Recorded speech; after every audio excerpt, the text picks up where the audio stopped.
धोखे की तलवार पर टिके इस तरह के रिलेशंस इंसान को सिर्फ बर्बादी की ओर धकेलते हैं। और शायद ऐसे रिश्तों के भंवर में फंसे हुए लोग भी इस बात को अच्छी तरह से जानते हैं कि आज नहीं तो कल ये रिश्ता खत्म होने ही वाला है। बेहतर यही है कि वक्त रहते इंसान सतर्क होकर अपने जज्बात को काबू में रखकर अपने कदम पीछे हटा ले और अपनी जिंदगी को एक नई दिशा की तरफ मोड़ने की कोशिश करें। आपसे फिर मुलाकात होगी क्राइम पेट्रोल सतर्क में एक और नए केस के साथ। तब तक अपना ख्याल रखें, सुरक्षित रहें और याद रखें, सही वक्त सही कदम, सतर्क रहें। जय हिंद। आयु रावखौबो फोथायजाला माथोहाय दानि जुगाव। गिनांगौसो माथो, लोगोबाबो मोजां मोननायबाबो मारै जानांगौ जाखोहाय बिदिबालाय। हेलौ अमा राजा। हेलौ, टिभि नायनायनि अनगा मा खालामदों नोंलाय? मा अमा राजा, आंखौ टिभिल' नायनो नुथारो नामा नोङो? दालाय नङा, साबधान इन्डिया, क्राइम पेट्रल, CID बेफोरल'सो नोंना। थेवबो मालायफोर बायदि साज बहुनिथ' सिरियाल नायाखैना आङो। आच्छा बारु थाइबानि लारु सोमसिसना दिनै फटक नायनो लुगैदां, फटक। मानि फटक नायनो नोंलाय? दासो आंबो इउटुबावलाय इमरान हाशमीनि बिगे होत तेरा प्यासा दिल मेरा नायनानै जारला मोनबायलै, जारला। मा जारला मोनलायखो नोंलाय? भिडिअआव उथुमै नुनायखाय उथुमै नायनो लुगैदोंलां। नोंनि उथुमैखौ नायनो देलाय। ओइ अमा राजा, खर'आ थिग जायगायावनो दङ ना? मा बुंनाय जादों? उथुमायसो नायनो लुगैदोंलै, उथुमाय। देना दे, गावनि बयफ्रेन्डनो उथुमाय खोन्थानायावलाय माथो जानोखायनो। देना दे, हरलाय। हाय हरा माथो, आंनि उथुमायखौ नोंनो नायनो। ओरैनोबा क्राइम पेट्रलफोराव खोन्थाखायो साबधान रहिए, सतर्क रहिए होननानै। हरा आं। मा होनखो नों क्राइम पेट्रलनि साबधान इन्डिया नायनानै नों आंनि खोथाखौ दानगारनो नागिरदों, हा सोमस्रि? मा आंनि सायाव फोथायनाय गैया नामा नोंहा, हा? ना सोरबा हौवा गोसथोनाय दं, हा? थै अमा राजा, मानो बिदि बुंनाङा ना। होमबालाय मानोथो उथुमाय नायनो नागिरनायखौ मानोथो हरा? हाय बोरैबा भाइरेल जाजानो गियो आङो। बोरैबा भाइरेल जाफ्लांबा आंनि उथुमाया। नाय जाम्बियानो नोंनि उथुमायखौलाय आंलाय सोरनो खिन्थानांगौ जाखोब्रा? होमबाबो अमा राजा, आं लाजियोहाय, आं हराहाय मा? थारमाने नों उथुमायखौ मोजाङै होआ, मैला गोजादां, बेनिखायनो हरा।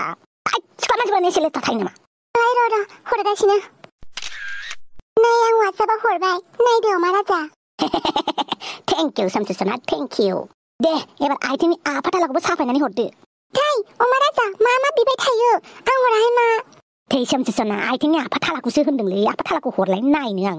थै सामसि, नों आंखौ मोजां मोना नामाब्रा? मा आंनि थिननाय मथे मावाब्रा? हरगासिनो होमबा। अमा राजा हरबाय आं वाट्सएपआव, नायदो। थेंक इउ सना, थेंक इउ। दे होमबा आं दोनथ'नोसै। नायबाय थादो मा, क्राइम पेट्रल नायो ना साबधान इन्डिया नायो। अमा राजानि खर'आव मा सोमजिबाय थायोथाय? दुंफाव थौ, बादल सकाव दसे बेरायना फैनि। अमाया आदार जाग्रोथों, अमाया आदार जाखांबा थांगोन। दुंफाव नै जोंना गाब खुस्रिया माबा जालायबाय। अमा राजायानो आंनि फन थिखाङाखै, मेसेजबो नायाखै। मैया हरनिफ्रायनो आंखौ जि इगनर खालामदों। आंनि फनखौबो दाननानै होबाय थादों। बेलाय अमा राजानि रुटिनखा माथो, नोंनि फन दाननाय, नोंखौ इगनर खालामनाय, दसे गाव गोसोबानो मोजां रायलायफिननाय। बेलाय अमा राजानि आखलखा माथो। अमा राजानि आखलखौलाय माथो बुंनो, गाव गोसोबाल' कल खालामो, गाव गोसो गैयाबानो इगनर खालामो। साननैसो जि मोजां रायलायदोंमोन आंजों, सुखु दुखुनि, जुलि लालायनायनि। नाथाय मैया हरनिफ्राय आंनि फनखौनो थिखायाखै।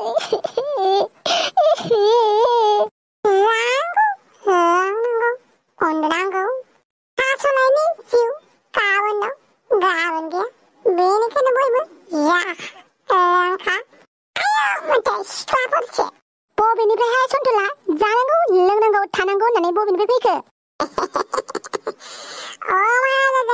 आंजों दिनै मोनसे डेटिंआव थांदोंमोनलै, डेटिंआव बेयावनो एसे लोंनानै फैनाय जाबाय आरो। बिदिबा सन्थला, अमा राजाया नोंजों दंफायोमोन? दालाय बहाथो दङ बियो अमा राजाया? रावनोबो खोन्थानाङा होननानै बुंदोंलै अमा राजाया, खोन्थाला।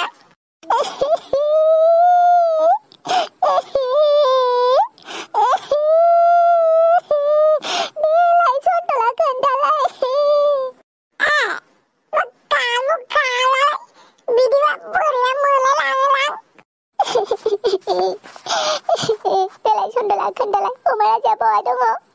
अमा राजाया सोरबा सिख्लाजोंसो रेस्टुरेन्टआव मम' चाउमिन जालायलायगासिनो दावलायलायगासिनो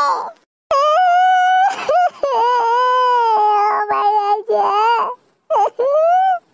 मानो बिदि नोङो अमाराजा सोमसि आव दादाब सोमसि दादाब जानाङालै अमाराजाया गाज्रि सोमसि गाज्रि थां नोङो जौ फेना लानानै बेयाव मानसिखौ बोसोन होनो फैदों थां सन्थला न'आव मा आंखौ रायदों नामा दुमफाव खालि लोंनाय सब समाव लोङो थां न'आव दे अब्लालाय सोमसि हामबायसै दागाब नोंखौ अमा राजाखौ सिगांनिफ्राय गार होननानै बुंखाबाय मानो नोंलाय मानिया आंनि बेखौ टाइगारजों मोजां मोनो बोरै बावदो दुमफाव एबारनिफ्राय गारनायसै आं दिनैनिफ्राय दानिफ्राय गारनायसै आङो थेवबो बेखौ लास्ट खेबसे लोगो हमजागोन आं लोगो हमनानैसो गारगोन आं बेखौ दे अब्लालाय गाबोन लोगो हमदो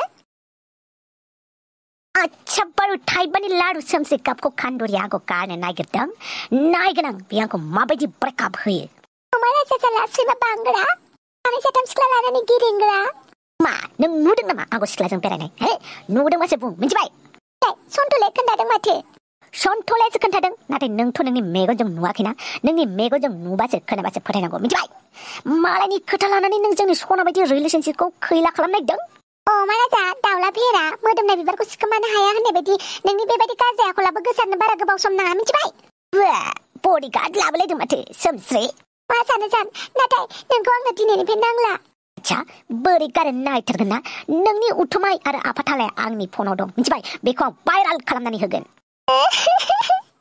माने बिदिनो अमा राजा प्लिज बिदि खालामनाङा सामसि भाइराल जाबासो मालाय फेमास जासियो दाना भाइराल जाजाबासो उथुमाया सोरनिमोन होननानै नागिरगोन नोंहासो फेमास जागोन फागोन होननानै बुं नों सन्थला सन्थला खाफाल जिला बदनामै मोननाय मान सन्मान फेमासा साननैसोनि थाखायल' मिथिबाय इज्जतै मोननाय मान सन्मानै मोननाय फेमासासो अराय थाजोरो भाइराल जाबासो फेमास जायोनो अमा राजा जाला आंनि उथुमायखौ भाइराल खालामनो नागिरगोना खालाम दरखारबाव नोंनि उथुमायखौ भाइराल खालामनानै नोंखौ फेमास जाहोनो दरखार गैलायाखै मोजां मोनलायदोंमोनलाय सानैजों गोसो गैलाया मोजाङै रायलायनानै गारलायबानो जाबाय मा धमकी होलायनायहाय इ खालामगोन बायदि खालामगोन माथो मालायनि खोथा लानानै दावराव खालामबाय थायो बे समसियालाय नोंलाय मानो दा आंनि फनफोरखौ थिखाङा नोंलाय आंनि मेसेजफोरखौलाय मानो थिनाया एसे पार्सनेल स्पेस होनांगौब्रा मानसिनो मा बेलाय आथा सिथाबनाय बायदि सिथाबलाबाय थागोन फन हरबाय थागोन मेसेज हरबाय थागोन नोंखौ मोजां मोननानै कल खालामनाया आंनि गोरोन्थिसो जाबाय होमबा अमा राजा नोंखौ मोजां मोननाया आंनि भुलसो होमबा बुरखादोलै नङाबा आंसो बुरखायनोसैलाय दे जाबाय आव थांनो उनाव मोजां रायलायनोसै बारा बेफोरबायदि नंखाय खोथाफोरखौ लानानै खर' गरम खालामलायबाय थाना थांदो उनाव मोजां रायलायनोसै थां सोमसि सना थां